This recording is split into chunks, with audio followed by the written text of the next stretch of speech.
Vous avez regardé évidemment les réactions, d'abord immédiates aux abords de la place de la Concorde, le chahut hier dans plusieurs villes de France, dont effectivement le centre de Paris, avec notamment ces poubelles qui ont été dispersées dans les rues, puisqu'elles étaient de toute façon là, les feux parfois, les interpellations, plusieurs dizaines, voire même autour de 300 interpellations, disait ce matin le ministre de l'Intérieur. Ce matin, le périphérique parisien bloqué, des actions qui sont annoncées ici et là. Vous n'avez pas le sentiment d'avoir mis le feu aux poudres? D'abord, c'est l'occasion pour moi, votre question, de saluer le travail des forces de police, qui font un travail remarquable. Ça a été le cas hier à Paris, ça a été le cas hier dans d'autres villes.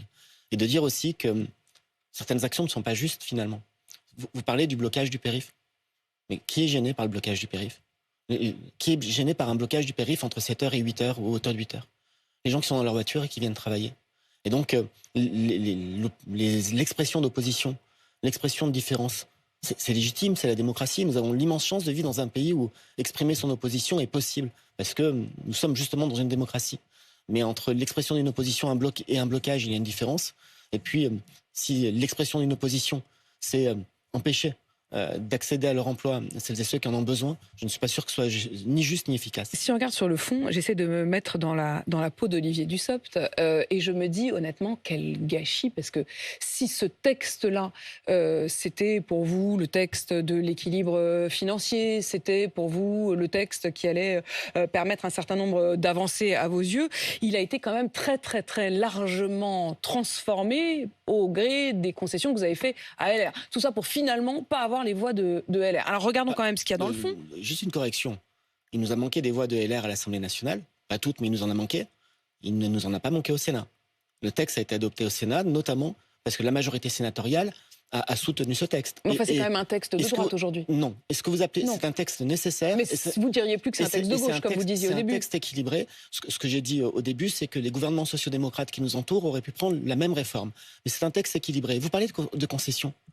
Quelles sont les principales concessions, pour reprendre Alors ce allez-y terme, justement, qui reste dans le texte adopté par la commission mixte paritaire, qui est donc le texte qui, s'il arrive à dépasser les motions de censure, sera le texte adopté. La retraite minimum, la revalorisation des petites retraites, avec cet objectif d'une retraite à 1 200 € pour ceux qui ont fait toute leur carrière au niveau du SMIC. C'est dans le texte. La meilleure prise en compte de la situation des mères de famille, c'est ce que vous appelez une concession, ça a été travaillé au Sénat. C'est une bonne mesure, c'est dans le texte.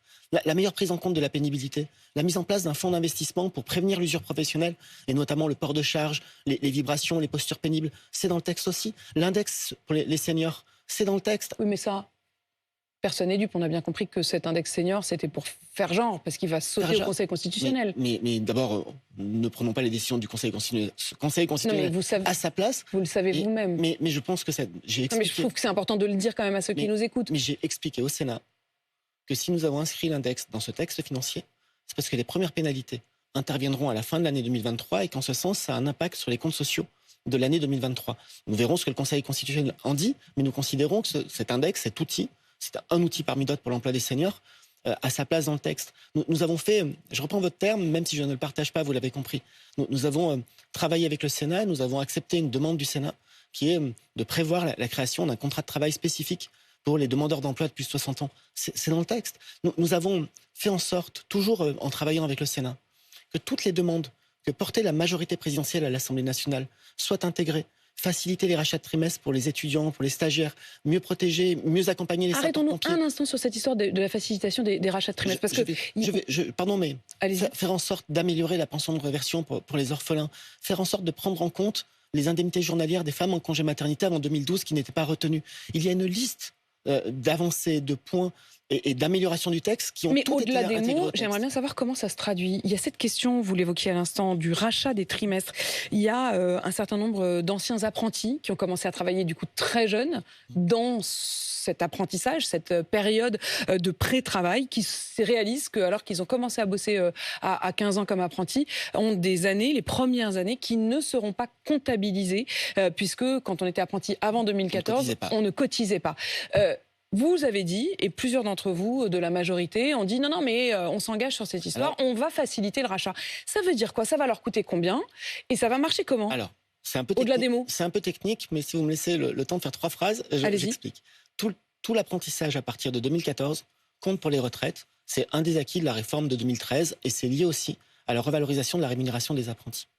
Avant 2014, pour que les trimestres comptent, il fallait en apprentissage gagner suffisamment, être assujetti à cotisation.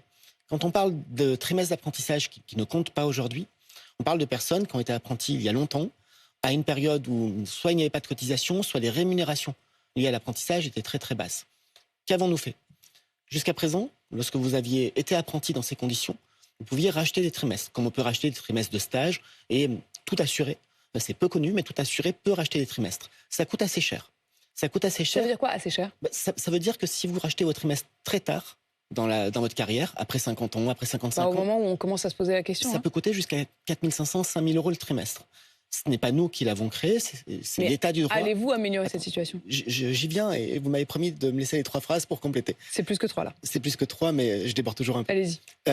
Donc c'est très cher et plus on attend, parce que c'est un système qu'on appelle un système actuaire, c'est le terme technique, plus on attend, plus c'est cher. Nous avons prévu que les trimestres d'apprentissage puissent être achetés pour des montants forfaitaires autour de 1 500 euros. Ça reste beaucoup d'argent, mais vous conviendrez que c'est beaucoup moins cher que le tarif normal. Et à tout moment, ça ne sera pas progressif? C'est un rachat forfaitaire, donc c'est quelque chose de protecteur par rapport aux autres systèmes de rachat. Et nous avons adopté une disposition au Sénat, justement, qui est importante, mais qui est très technique. En général, quand vous rachetez des trimestres, ces trimestres ne comptent pas pour savoir si vous êtes éligible ou pas, si vous avez droit ou pas à un départ anticipé pour carrière longue. Nous avons voté avec le Sénat a voté, et nous avons soutenu le fait que ces trimestres rachetés pour l'apprentissage puissent compter, dès lors qu'ils ont été rachetés au tarif avantageux que j'ai dit, pour le départ en carrière longue. C'est très technique, mais c'est ça qui va changer la donne. Et qui va changer la donne, donc peut-être pour ceux qui découvrent ou redécouvrent, parce qu'ils se posent à nouveau la question à la faveur de cette loi, savez, il y a plein de choses que les gens qu'ils ont commencé à travailler tôt et que ça n'était pas pris en compte jusqu'à présent. Est-ce que peut-être que vous avez fait des stages pendant vos études? Je suis assez convaincu que si vous avez fait des stages longs, personne ne vous a dit que vous aviez la possibilité de racheter votre trimestre de stage. On est en train de changer la règle aussi, mais jusqu'à présent, pour acheter un trimestre de stage, il fallait le faire dans les 2 ans qui suivent le stage. En général, vous étiez encore étudiant ou étudiante. Donc on y pensait là, on a dit, c'est valable. Vous avez fini vos études. Olivier Dussopt, il y a une motion de censure qui pourrait aboutir, c'est celle du groupe Lyot. La France Insoumise a annoncé que finalement, elle ne déposerait pas sa propre motion de censure pour mettre tous ses œufs dans le panier de cette motion de censure-là. Petite correction, ça n'est pas la France Insoumise, c'est M. Mélenchon qui l'a annoncé. Et donc on est dans une situation assez fantastique où M. Mélenchon, qui n'est pas député, décide de ce qu'ont faire les députés de la France Insoumise, du Parti Socialiste, des Verts, du Parti Communiste, comme si c'était légitime. Mais il n'est pas légitime pour dire ce que va faire la France Insoumise? Il est légitime à dire pour la France Insoumise, mais je suis assez frappé de voir que quelqu'un qui n'est pas député décide pour les autres. Donc vous donnez des cours de démocratie à Jean-Luc Mélenchon? Je pense que je n'ai pas besoin de moi pour cela. Olivier Dussopt, malgré tout sur le fond, cette motion de censure, vous la redoutez? Pour qu'une motion de censure soit adoptée, il faut donc qu'il y ait une majorité alternative, qu'il y ait une coalition suffisamment large, ce qui implique que l'intégralité de la gauche, que l'intégralité du groupe indépendant que vous avez cité, que l'intégralité du Front National, que la moitié des Républicains votent tous ensemble. Nous verrons si tous ces groupes, tous ces députés qui ont des couleurs politiques très différentes, considèrent qu'ils peuvent former une majorité pour faire face au gouvernement et remplacer celle que nous avons. Est-ce qu'à vos yeux, aujourd'hui, vous êtes toujours légitime? Bien sûr. Vous? Bien sûr. Bien sûr. Bien sûr.